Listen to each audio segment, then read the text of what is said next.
Hello and welcome to the latest episode of Off the Fence, brought to you by Boyle Sports on all the At The Races digital platforms. And of course, this is your weekly go-to jump show where we get to talk about all the national hunt racing happening in England and Ireland. And I get to do it in the company of Tony Keenan and Barry Geraghty. And as I say, we are brought to you in association with Boyle Sports. And of course, that means that we have plenty of offers for you up for grabs coming up on this show, including another free bet competition. We get to reveal the winner of the free bet from last week, and on top of that there are also some price boosts, so stay tuned for all of that. But we're off the back. We record on a Monday night, this comes to you on a Tuesday evening, and we've had such a good weekend of racing at Cheltenham, and that's what we're going to be dissecting in the first part of the show, followed by looking ahead to the Dublin Racing Festival. So this is just like heaven for national hunt fans. Let's check in with the boys very quickly before we get underway. Barry, you were over in Cheltenham this weekend. How did you enjoy the action on Saturday? That was brilliant. Great racing, really competitive, lots of good finishes. Really exciting, and some big performances too. There really was, wasn't there? And that's what I'm looking forward to getting stuck into with you, Barry. Tony, presume you were watching all the action from home base. Big sort of weekend in terms of it's Cheltenham Trials Day, and that's exactly what it proved to be. That's what we want from this day. Yeah, high number of Irish winners on the card, which would be kind of unusual. It wouldn't be a meeting that Irish trainers typically target. I suppose sometimes it's off, sometimes it's on. They might have travel difficulties, but I'm not telling you anything you don't know there, that Irish horses are probably going to win a lot of races in March. The markets are telling you that too, but it was unusual to see them coming over and taking the three, I suppose, big races, not including the Clarence House, which was added to the card afterwards. Absolutely, and there was a bit of marketing from an unnamed bookmaker, we'll put it, that said 45 days to go until the Irish takeover at Cheltenham, and then of course the Irish took over anyway, and it just feels like this really is the way forward essentially. But let's do it in chronological order, guys, because as I said, there's so much to get through here. So we will kick off with the Triumph Hurdle picture, Barry, because the first race on Saturday was the Triumph Hurdle Trial. It's very much sort of seen as the Burdett Road versus Sir Gino clash, and that's how it materialised, except for the fact that Sir Gino absolutely routed Burdett Road. It was so impressive. I thought both of them have taken steps forward from when we last saw them, but Burdett Road really couldn't put it up to Sir Gino at all. Do you see any situation where the tables could turn between the two of them? I don't know. And personally, I thought Burdett Road regressed on his previous performance. No, he was £7 worse off, or £5 worse off with the third horse, but he was an impressive winner on his previous start. He was keen, he jumped okay, but I would have thought he was keener the previous time, and I thought he jumped better this time. So for me, he'd less excuses. But no, he didn't run to the level of form that he had shown previously. And it'll be a big turnaround to get back to where he would need to be to beat Sir Gino, because there was wow factor in this. And probably one of the things that stood out for me was how he went down, and about 3 strides from the last, you can see him prick his ears, and he lost a little momentum, pinged the last, and then he just blitzed up the straight from the back of the last. I think he was the quickest time of the day in the final furlong, so that was a massive performance, and rightly so. He should be at the head of the market, and he's a gorgeous big horse, so I think he's everything in his favour. Wow, well, that's a very positive start in regards to Sir Gino, who's 11-8 with Boyle Sports as the market leader for the Triumph Hurdle. I'm sure we'll see some developments in that market after the Dublin Racing Festival, during the Dublin Racing Festival, of course. Burdett Road out to 10-1. Woodoo, who we saw win the Fillies Juvenile at Doncaster, is 12. So that's the Triumph Hurdle scene, but Sir Gino very much the star of that category at the moment. Now, Tony, we will move on to talk all things Cotswold Chase, because of course you gave a very positive mention to Capodanno coming over for the Mullins team in the JP colours off the back of seeing him at Leopardstown at Christmas. They saw an opportunity here and they took it with both hands, and he won pretty readily in the end. And I suppose, this is a Gold Cup trial, but this horse isn't being spoken about in Gold Cup terms. Is that right? Well, he isn't even entered in the Gold Cup. I think his only entry at Cheltenham at the minute is the Ryanair, which is a little bit strange. JP McManus has no other entry in the Cheltenham Gold Cup at the moment. I suppose it probably speaks to what Willie Mullins thinks of Galopin Des Champs, that he didn't bother entering Capodanno in the race. I think Capodanno, look, his season last season was a little bit of a write-off. He came back in late, ran okay in Gore, and then it was on to entry, but again, very interrupted, kind of stop-start type of a thing. This season things just seem to have gone a bit smoother. He disappointed Taurus, but came on an awful lot to run well at Christmas, and this was better again. His jumping was pretty satisfactory around here. 1 or 2 slow jumps. He jumped like a real kind of stay and chaser, but this is actually relative speed test. I think in the last half mile there were 3 seconds quicker than the Clarence House, which is hard to credit that being a 2 mile kind of grade 1.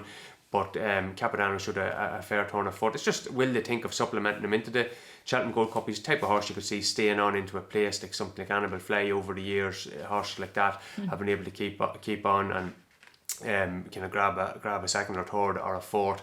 But ultimately, over the years, bar Native River, maybe in Santini in recent times, this does tend to be a race of, it is a grade 2 for a kind of a reason.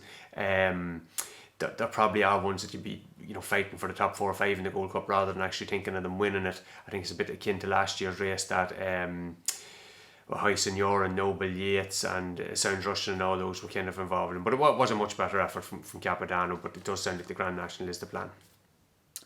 Interesting.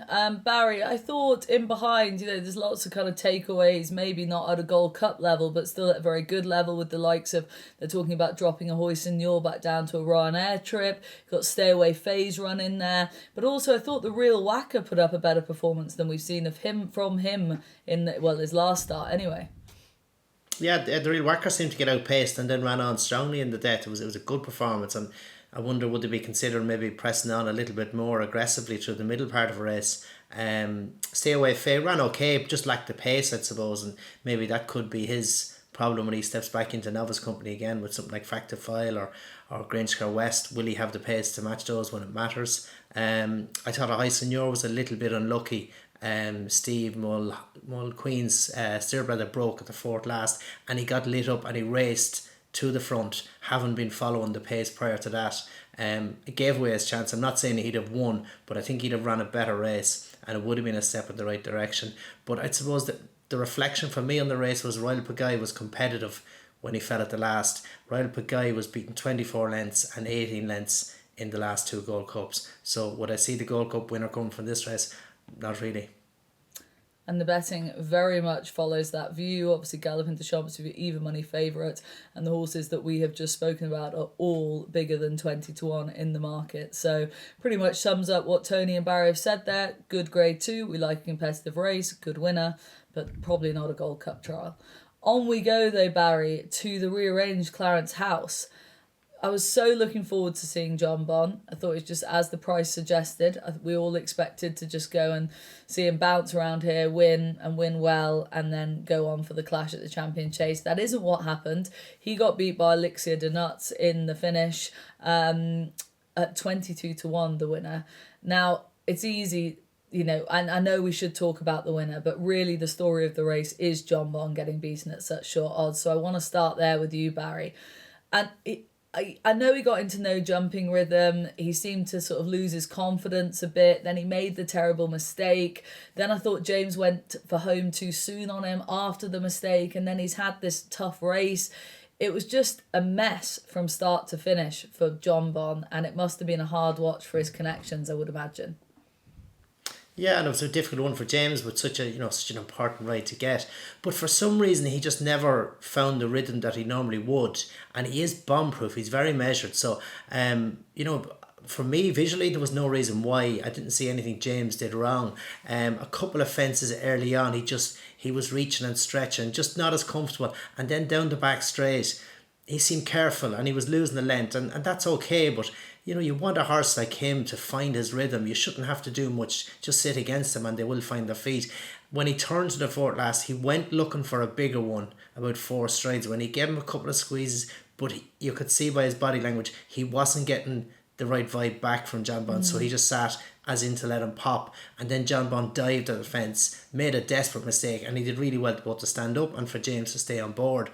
I thought then he was doing everything right then down the hill into the straight, he seemed to just sit, let the horse get his confidence, not be in any rush. But he probably stuck to the original tactic, which was to kick off the turn in. And as soon as he turned in, he rolled on and committed, jumped the second last well, and then he was very careful at the last. You know, and that's not normal for Jonbon. If you would had a sat on him normally quietly, he'd fiddle really quickly and he'd get across it. But for me, for some reason, the horse wasn't helping James. So whether there was some issue or not or what, I don't know. But it's very easy to blame James in this instance. If he was to do it again and he just waited, as you say, kept company down over the last, he could have popped the last in. The horse would have been quicker with company and he would have won nicely. So it was a tough one for him, but obviously a brilliant day though for Freddie Gingell having his first Grade 1 winner, and likewise Joe Tizard's first Grade 1 winner, I believe, as well. Yeah, brilliant for them, and that was a real feel-good story of the day, in fairness. And Tony sort of referencing what Barry said there in regards to the closing stage of the race. Yeah, I just felt like, you know, he still got 2 to jump and he sort of made his big move and used his speed, and then at the end of the race, you know, the petrol gauge was running empty. I just wondered if he'd just waited a bit longer maybe, but it's ifs and buts, and hindsight's a wonderful thing with these rides, isn't it? Yeah, he probably ran about 3 races in one here, Jonbon, I'd say.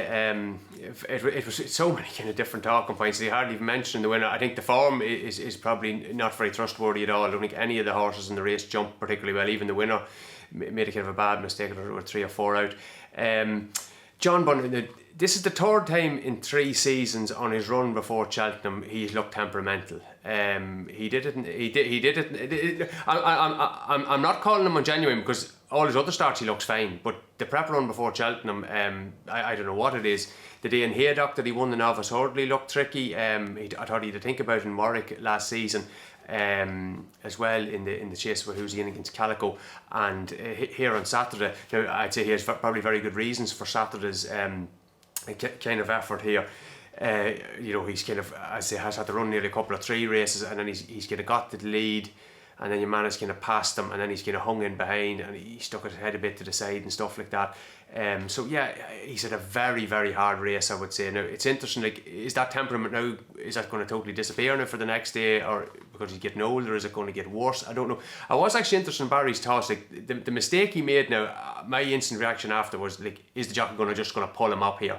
Because if there was a kind of mistake now, you'd be saying, has he injured himself? And maybe the way he went from the last up the hill would suggest maybe he had done a harm to himself, the way he was carrying himself. So just wondering, Barry, like, would a jockey, is the blood up so much that this is a Grade 1, we're on a, whatever he was, a 1 to 3 shot, I can't just recall exactly, no, we still have a chance here, or would the top be, God, there's a race here, a much bigger race in whatever, 5 or 6 weeks time, we need to keep that in mind.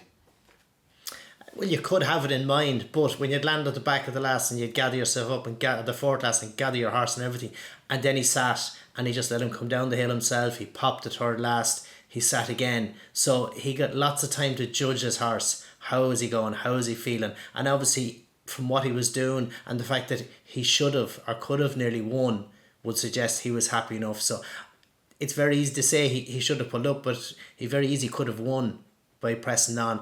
I don't think the horse looked fine to me, so unless you had any real reason to suggest that he didn't, you know, if he didn't jump the next well, maybe you could start questioning, but it wouldn't have crossed my mind personally once the horse moved away from the fence reasonably well. It's very interesting, isn't it? And I bet you James looks back on that and thinks, you know, it just all went so wrong for him. I kind of feel sorry for him. But anyway, he has had plenty of good chances over the weekend and proved himself time and time again. So onwards we roll. Should just say that Jonbon's out to 4-1 with Boyle Sports for the champion chase off the back of that. And El Fabiolo is, of course, your very short price favourite now at 1-2. Fast pace though, Barry. Let's move on because we've got the international hurdle to talk about. Lossiemouth. Wow. This was very impressive. First run of the season after that near perfect juvenile campaign.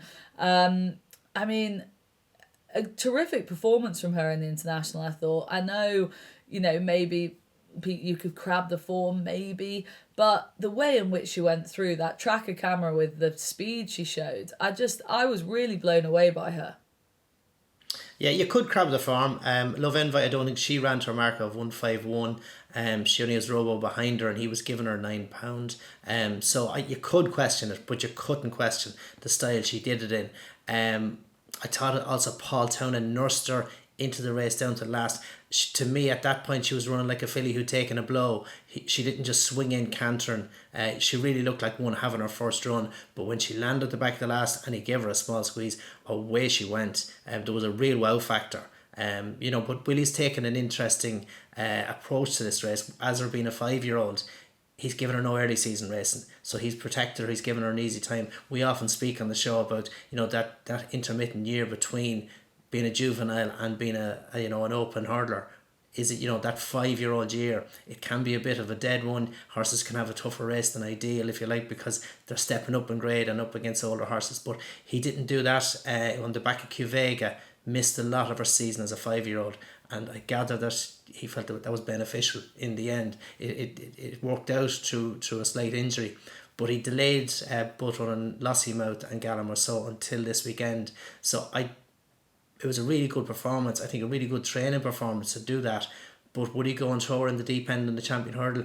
I'm not so sure, especially when he's got State Man and Imperial Pass there. So it's possibly the right thing to do to, as a 5-year-old, keep her at that level, keep her among mares, and maybe consider a champion hurdle next year, because there's no doubt she is very, very good. Well, Tony, I've already put a very public plea out there that I know obviously will not happen. She's not going to run in the champion hurdle. Something, God forbid, would have to go wrong, I get the impression, with the main protagonist for her to be thrown in, as Barry said, in the deep end.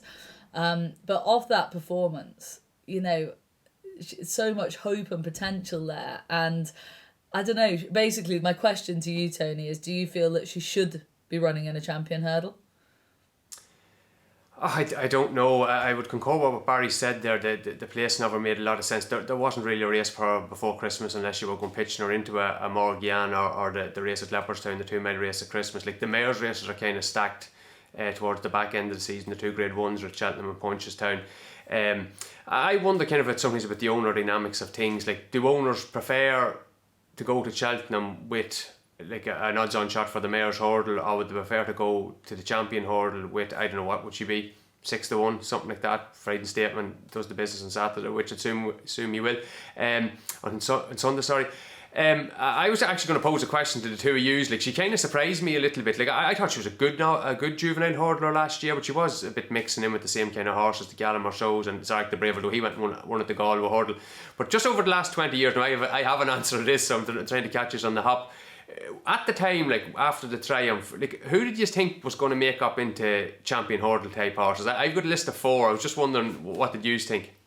Okay, well, I'll go first, and I only really, and this is, I don't know if this is embarrassing or what, but only really one came to mind, and that was Arcona. Is that a bad shout, Tony? Like, no, I think no, I think he absolutely had to be top of the list, and probably would have gone on without his sad demise. Yeah. Okay, so that's not a ridiculous shout, but other than that, maybe like a Zarkanda? I don't know. Is that? I don't know. I really struggled basically after the obvious. Barry, do you have any add-ons there? Any add-ons? I won a few triumphs, and the only one I could have said maybe Peace and Co, but he didn't get to that level either. Would I be right in saying that Catchett a 5-year-old only won? He was, yeah. I tell you what, now you're on the plane yourself there. You won more triumphs than anyone else when I was looking it up last night. The three other ones that I would have went with were Detroit City, who was looking like, I think he went off 6-4 for the champion hurdle. And in more recent years, I think Goshen, even though he didn't win it, like he was going to win the street, and Vauban. But funny, as you've said, that it is kind of the ones you least expect. Like Catchett was the one who went on, and I think Apple's Jade was the one who came out of it as well, who, she didn't win the champion hurdle the next year, but she was favourite for it within a year or two and competing in those kind of open races. So yeah, Lossiemouth has kind of surprised me a little bit. I think looking at the way the race developed, it was a little bit of a sprint finish, like a lot of our juvenile hurdles last year. It's an unknown for her stepping up and trip to the mares race. I think she's got quite a speedy pedigree, but look, you would have to put a lot of trust in the trainer. He will have a very strong sense of that, and he does probably have the next 4 or 5 in the betting, so I'm sure he knows exactly where he stands and what's required. Although there were 1 or 2 to throw the hat back into the ring on Sunday with Mary's Rock and Tell Me Something Girl kind of both coming back to form there yesterday. Yeah, absolutely. And Ashrow Diamond as well. Barry obviously up at Doncaster. So the mares hurdle market did have a bit of a shake-up. Lossiemouth obviously right at the top, strong at the top, 4 to 6. But likes of Mary's Rock has been cut to 12s. Obviously she'll have to drop back down in trip. That'll suit her.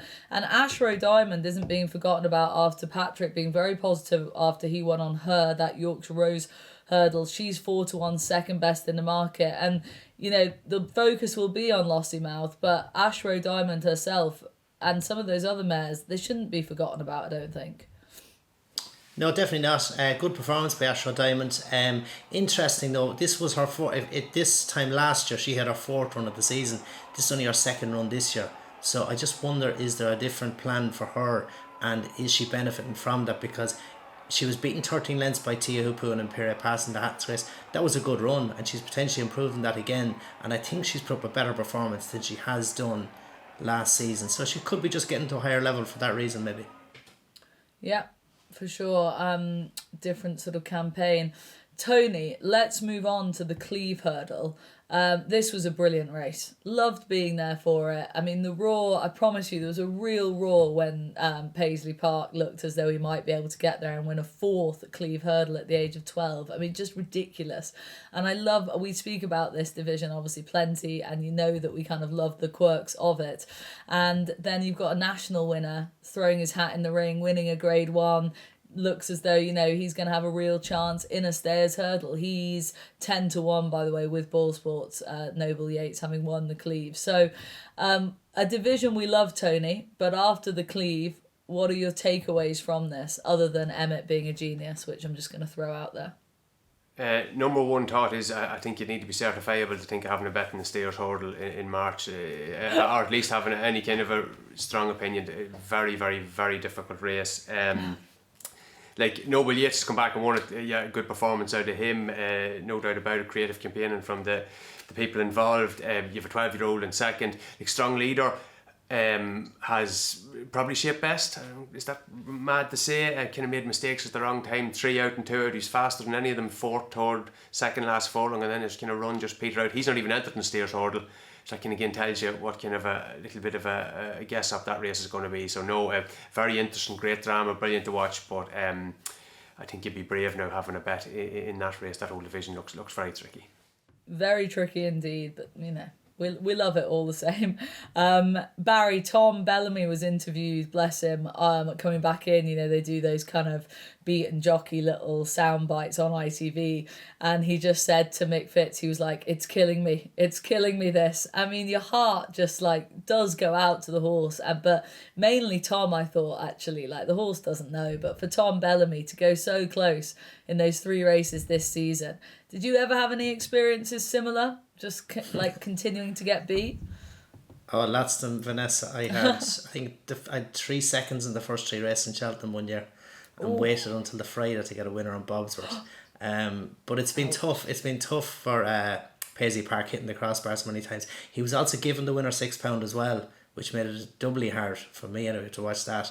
But it just shows how wide open the division is. But then for me, does that not make Tia Hupu all the stronger at the head of the market? Because when you see Paisley Park beaten in this, given £6, and then what's the likelihood of Noble Yeats turning up in the stayers hurdle at all? Because he was beaten 18 lengths by Galopin Des Champs in the Gold Cup last year, and then was beaten 8 lengths into 4th, having been outpaced in the Grand National. For me, I wonder, and I've had the own experience myself over the years of horses just with the edge being gone off them for the Grand National by competing at Cheltenham, especially in the Gold Cup. And I know that Robert Whaley-Cohen mentioned afterwards, we could go for the stairs. It's not as tough as the Gold Cup. It's not as tough as the Gold Cup, but it's still 3 miles around Cheltenham, and he'll have known he's done it, and then he has to come back for entry. So it'll be interesting to see, but for me, it strengthens Tia Hupu at the head of the market.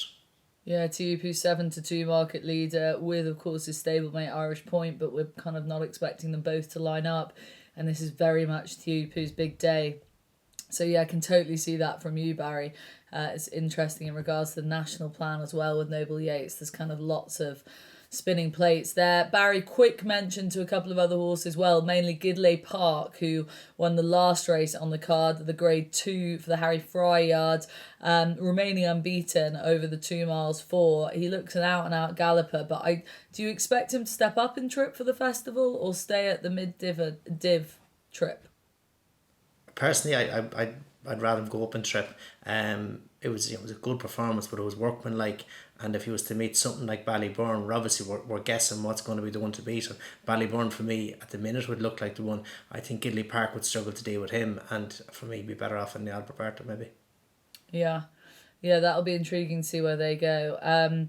Barry, let's stick with the novice hurdlers and discuss Jericho de Reponnet, because of course we saw him up at Doncaster.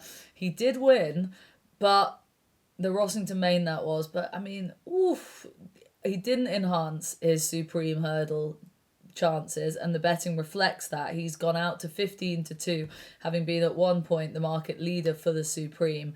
I'm intrigued to know what you think of this performance, knowing the Henderson team as well. Will they be coming away very disappointed from this, or is that too much of an exaggeration? He has won after all. Yeah, exactly. He has won. I would have thought he was a little bit workmanlike the first day he won, but you can allow for that. More impressive the second day, but he didn't have to beat an awful lot on either occasions. But the second day, to me, it spoke as if he would be smart enough for 2 mile. Now Doncaster is a flatter track.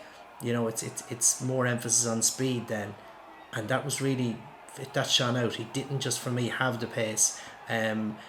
Probably the Supreme lacks a bit of depth in it yet at the minute, or with Mystical Power ahead of the market, but a similar profit as well. Hasn't had to beat an awful lot, but looks to have the pace. So I wonder would Jericho the Reponnet be supplemented maybe for the Bearing Bingham over 2.5. So it'll be interesting to see, but it'll be hard to make a really strong case for the Supreme on the back of this. Yeah, definitely. I mean, the Supreme it doesn't feel like a vintage renewal, but of course I may look back on that comment in a year's time and be like, God, what a stupid thing to say. It may turn out to be an excellent race, but it doesn't have that feel of it, strength of depth yet. There was other good novice hurdling performances. The River Don was won by Ruth Jefferson's Kerry Hill, not going to the festival. Good performance from a small yard, might go to Aintree if the ground came up good. Then over in Ireland, the Mares Novice Hurdle Division saw Jade de Grugy jump to the top of that market for the Mullins team. Looked another nice one for them and that race. But Barry, I want to move on to Embassy Gardens, because again, another horse who jumped to the top of the betting for a Cheltenham Festival race. That was the National Hunt Chase. He made it 2 from 2, and I thought afterwards Willie was really quite positive on him and his chances in the National Hunt Chase. Yeah, definitely. You'd have to be really impressed with this fella. He struggled a little bit last season over hurdles. He pulled up at Cheltenham. He was well beaten afterwards in Punchestown, but he's just grown into himself. He's a massive big horse, and he's probably taken all the time it's taken for him to develop that frame. But his jumping is so quick and so slick. I thought it was a brilliant performance. And he's more relaxed as well with that extra bit of time. So stepping up and trip to the 3-6 for the National Chase maybe won't be such an issue for him, but you just love how he jumps. He's lots of scope, so no, really, really smart performer. Yeah, he's 3-1 with Ball Sports Tony for the National Hunt Chase, and I think you'd be hard pushed to argue against that and that price and him leading that market. What did you make of the performance? Yeah, visually very good. Far and away the most interesting thing to after this was Mullins' interview. I'm just going to quote at length from this. This is silly Mullins talking. I'll translate it afterwards. He's talking about the ride Paul Town and give it to him. Some jockeys like to go the shortest way around. Paul likes to keep a bit out. Paul has a different method of riding a race to a lot of jockeys. I've always liked Paul's style. You never see Paul wedged on the rail. Will travel a lot on the outside. Well, on this track he will. He rides differently to a lot of jockeys. Now, I'll just translate that, my interpretation of it. It may not be Willie's interpretation of it, but the better ground is on the outside at Naas. Any of you jockeys that are riding on the inside haven't got a clue on the chase track. I've always liked Paul's style. I tell Paul to ride out there, and most of my other jockeys tend to ride out there as well. And the hidden context there is we have all the best horses. If you want to give us the advantage of giving us the best track position, that's brilliant. Sean, the Embassy Gardens has looked great here, but I'd say Sean O'Keefe has helped them a lot with the ride he's given Sandra Clegane. There's absolutely no need to be sticking to the inside. It may theoretically be the shortest way around, but I've watched enough races in the Ace and Soft Ground at this stage to know that the majority of them are won by the horse coming the stand side rail. And would it have been a different outcome if Sandra Clegane had a race there? I don't know, but I think he would have finished a little bit closer. And I would suggest that at a couple of these tracks, what Paul Town is riding around the outside. I'm going to mention Gorham Park later on. Leopardstown, a lot of Christmas Town was riding out there kind of the whole way, and it will be interesting to see if that prevails again at the weekend, because it is kind of looking like it's going to be soft ground on the chase track. I think there'll be a lot to be said for just following what they're doing, and they always talk about replicating what the best crowd are doing. Now, maybe you need to go your own way, but I think they've probably got this part of it pretty accurate. And the idea that Paul Town rides outside all the time, again, is just total rubbish. Like, he'll ride on the inside when there's no advantage to riding on the outside. He's not going to go wide on a track on good ground where it's actually going to cost you a lot of ground. But very interesting interview. Yeah, I enjoyed that interview. As Tony's right, there was definitely a sense of like we're already running circles around you, and we've got the best jockey as well who's out riding you, essentially. But we move on, Tony. A couple of other performances to talk about, including the bumper on that card. Jasmine DeVoe winning that, a point-to-point winner from the Crawfords in the double green now, but I believe he came to the yard, I think it sounds like, with a pretty decent reputation anyway. Very, very, very impressive winner of this horse.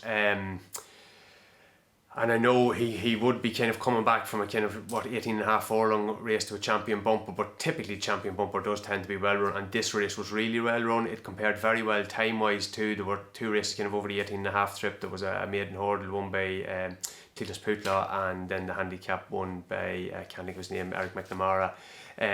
Mayor, but the Mullins horse was just tanked through the race, travelled really powerfully without kind of over racing, and just on the bridle there to the furlong pole of Patrick Mullins, and then he went from, and he's kind of powered away. Now, I suppose the thing is, you could knock the form on the second. I would completely disagree with that theory. I think the second has been slowly run 2 mile bumpers that have been completely unsuitable for him. The way he finished off the last couple of furlongs at Fairyhouse at the Hatton's Grace meeting, his nibs would suggest that he just wants a test. And I'm sure the inexperienced jockey, I think he's the son of the owner, Jones fella, I'm sure he was told, and they finally got it right, when he stepped up and trip, you need to go out and make this a test.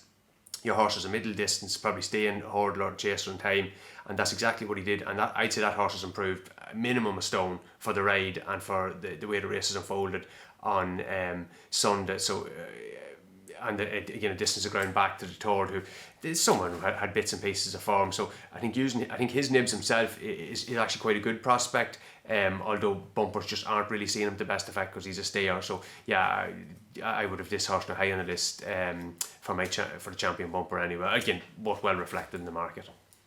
Okay, interesting. Well, Jasmine DeVoe is 6-1 for the champion bumper with Ball Sports currently. Tony, couple of other horses to mention quickly. Well, the Thyestes, we shouldn't ignore that card. Obviously on Thursday, big card for Gorham Park. Ain't that a shame? Big win for Rachel Blackmore. Presume he'll be heading to the National again, Tony? Yeah, I would imagine so. He's very keen, and you just worry about the Grand National trip where they kind of stretch him. He'd been disappointing up until now, but he kind of put it all together. Of the first 5 home in this, they were all 4 of the first 5 raced out towards the outside. You had him, you had Glenn Gooley, who has backed up his Limerick run really well, and there should be very competitive in these races going forward. Max Chalmers round the outside, Stormy Judge was round the outside. The one exception was Angel's Dawn. I thought she ran a really nice race. Trainers have the view that she's a much better chaser. I think that's fairly self-evident, and that she's kind of a spring mare as well. She'd be interesting to come back for the Kim Muir. I think she was off an Irish mark here of 138, so maybe she still qualify for that or an Ultima, but she looks like she could still be well handicapped. Judging this kind of run with the kind of patched up. Again, I'm sorry, I'm going to have to criticise another jockey here. I thought Jack Kennedy didn't have his finest moment on Dunboyne, who was the favourite. I think if you backed Dunboyne, each way you were kind of unlucky not to place. Dunboyne, kind of a very good record around Goran Park, but he's never been a horse I'd say that wants to strike the front too soon. He is a bit of a monkey, like, but I'd say sending them on 5 and 6 out, kind of it didn't really work out. And then he came in kind of basically leading into the straight. Angel's Dawn was kind of beside him, and the jockey on Angel's Dawn got shifted out into the middle of the track a little bit. Jack Kennedy kind of stayed around the inside the whole way, and kind of be the last, like, Dunboyne pulled himself up, or Jack Kennedy pulled him up, like, but I think the horse was much better than he kind of showed here, this kind of pulled up effort. Now again, provisos that he is a bit of a monkey. He's probably ideally suited with TS. You might have to wait till next year to get his ideal conditions again, but I just thought that, look, this kind of thing about trackcraft, get into the right position, give yourself a chance. I do think on a lot of these tracks, the outside on the chase track does seem to be the place to be.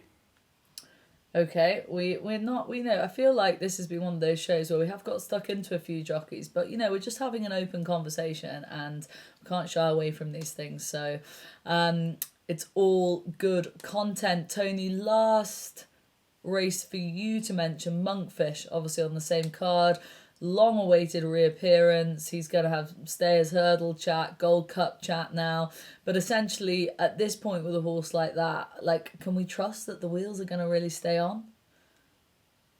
I've no idea, but sure, very good to get him back. Connection sound that he was pretty fit. Very steadily run race, but still very testing ground at Goran Park. Again, the jockeys kind of rode into Paul Townend's hands here a little bit too. Now, I'd say Mark Walsh was kind of on maybe a sick horse or an injured horse at least, because David's coach would come in with a bit of a graze, but they let him come around the outside again. Paul Townend on the run to the last again, getting the best of the ground. But look, that's besides the point. The one thought I had after, was about Tiupu. And to me, as well as the fact that Gordon Elliott wanted to keep him fresh for the Cheltenham Festival and the Stayers Hurdle, how kind of fairly poor the prize money is for this race. Now, we always talk about the great prize money in Ireland. I'm not so sure about that sometimes. Like, the race won by Embassy Gardens yesterday, very kind of ordinary prize money, 16 or 17,000 for that race. And this race, this Galmoy, was worth €21,000 to the winner. Just to put that in context, the Stayers Hurdle is worth 197 sterling to the winner. Even if you're second, 74,000, third, 37,000. So, I don't think Tupo was there any real advantage to win the second Galmoy, which he almost certainly would have done, all things going to, accidents been avoided and stuff like that. But the prize money discrepancy there is just huge. Yeah, it's interesting that, because I think we are always inclined to sort of go on about sort of the Irish prize money, but it's not always the case. Barry, we better bring you back in here. Hope you're still with us, Barry. Quick mention before we get stuck into Dublin Racing Festival, because of course that is the big talking point for the coming weekend. Dysart Enos was the last horse I wanted to throw your way, because although she was very, very short, 1-9, I think she went off for another victory. This was up at Doncaster on Sunday for the Paddy Brennan and Fergal O'Brien team. She's really taking steps forward, isn't she, in that mare's novice division now? Yeah, she'd put in a good performance previously at Cheltenham, and would have still benefited from experience. As I mentioned earlier, Doncaster, flat track, plenty of speed. She would have learned a little bit from this. Didn't have an awful lot to beat, but you couldn't be anything but impressed by how she did it. Now, just before we move on, do head over to the Ball Sports website if you would like to get stuck into these price boosts. Of course, we ask you to do it responsibly. T's and C's do apply, and they are only available for a limited time only. But as you can see, there's plenty of value to be had. So head over to the Ball Sports website to get stuck into the price boost this week.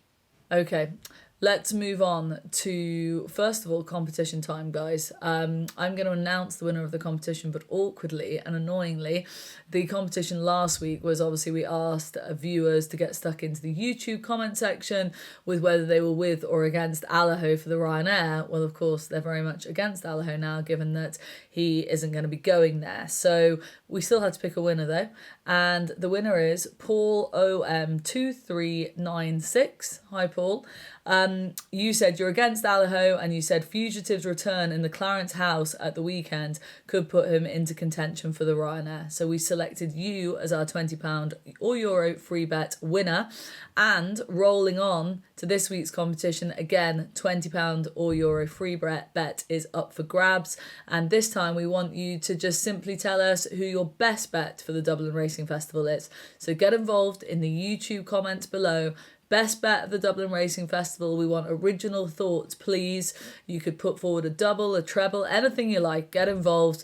We'll read through and we'll pick a winner ahead of next week. But obviously, T's and C's apply. Please do read them. Right, boys. Let's roll on. Dublin Racing Festival. Huge weekend. Very much excited for this, Tony. I'm coming over for it, the annual trip. First of all, at this stage, recording on a Monday. Tony, what are we hopeful of ground conditions? And sort of, we know Mullins is going to dominate, but is there, what has Gordon got lining up? Is it going to be a big weekend for anyone else? What are the stories leading up to the Dublin Racing Festival this year? Well, it seems to have been a horrible day at Leopardstown today, which is absolutely fantastic news for everybody, because it probably would have needed the rain. I think it's heavy on the hurdle track at the moment and soft on the chase track, which again is exactly where you'd want it to be because they have had issues in the past. So that's probably going to encourage plenty of horses to run.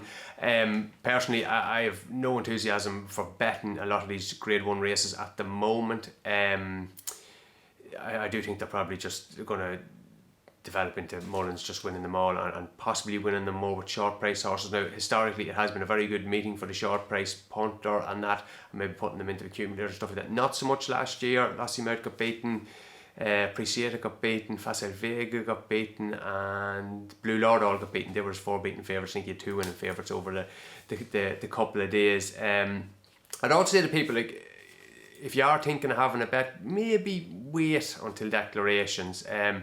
I sometimes find that the races are priced very, very defensively. Now, certainly they are at the moment, but from tomorrow you'll have kind of the 5-day declarations. Maybe they'll open up a bit then, but best of all is probably just to hold off for 5 days. Like, especially with Willie Mullins having so many entries. I think something like Capodanno last week, and I know he won, and but the point I'm making is about the market. Like, he was 8 or 9 to 1 at 5-day stage last week. He was kind of still the same price when they declared. At least then he's running. So just something to bear in mind when there are so many Mullins runners. Gordon Elliott, again, listened to him interview at Naas yesterday, doesn't sound like he is that strong of a team. Obviously, Jerry Colum, who we thought was going to kind of pitch up and the ground was probably right from, sounds like he's not going to go now. Also, the situation with the Caldwell horses is going to affect his chances as well. Like, obviously, Caldwell Potter would have the chance at Field Door, would have had an outside chance in the frame, maybe in the Dublin Chase, and I'm sure there's a few others there that I'm kind of forgetting. So it does seem a little bit like he's stepping aside to a degree with some of his better horses. Obviously, Tupu won't be there, no suitable race for him. So Willie Mullins probably winning everything, and my own attention probably mainly focused on the 5 or 6 really, really good handicaps that are on the weekend. Lovely, and they'll be super competitive. Do follow Tony for what he fancies nearer the time. But Barry, we can't talk about, it'd be easy for us to sit here and go through all those Grade 1 races and talk about the Willie Mullins very short priced horses, but obviously we're recording on Monday. As Tony's already said, we're not entirely sure what's going to line up where. So instead, we're just going to put forward anything you fancy for any of the races really at this stage. So Barry, I will start with you. We've already discussed the juvenile division, and obviously Sir Gino is now firmly at the top of that pecking order here in the UK, but I feel like over in Ireland there's still some developing to go in the juvenile class, and that's going to happen this weekend. Yeah, I think so. The one I like is Cargies, who was only 3 parts of a length behind Calaconti at Christmas in Leopardstown, but ran very, very keen through the race. They went a little bit steady, that didn't help. So you'd like to think of a better race, better pace, could relax better. I think that there's more to come from Cargies. Could be a little bit of value in what looks a pretty open race to me, really. But I suppose what I'm really looking forward to is the novices. Obviously, Marine National in the 2 mile, he's a standout. But where will Gaelic Warrior go? The way they're priced at the minute suggest he's more likely to go for the 2 mile than the 2 mile 5. And that leaves the question in where does Factor File go? Does he will he go the 2.5? But Facile Vega, will he go 2.5 as well? So there's a lot of smart novice chasers really. They're what I'm looking forward to. Obviously Galopin Des Champs, everyone wants to see him, and hopefully he'll turn up, and Fastorslow as well maybe. But just the novice chasers, where they go and how they fare. Gaelic Warrior in particular is going to be interesting if he takes on Marine National in the 2 mile. Yeah, we spoke about it plenty, but essentially it feels like the novice hurdlers, like is anything absolutely, stand out in terms of the novice hurdlers as a whole group, whereas the novice chasers, it just feels like there's some absolute class in there. And I'm with you. I'll thoroughly enjoy seeing the likes of Factorfile, Grange Clear West as well, Marine Nationale, like you say. It'll be brilliant to see how it unfolds, and there's going to be a lot to dissect on this time next week, actually, with you boys. Tony, I know you've already said what you've said in regards to getting stuck into the handicaps, but in the graded races, was there anything in particular that you did sort of jump out the page at you that might be the wrong price or too big a price?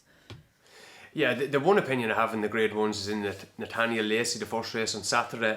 I think Jatara has a leading chance of winning this. I think in terms of what she's achieved in her last 3 starts, the way she's progressing, this tends to be one of the weaker races over the few days.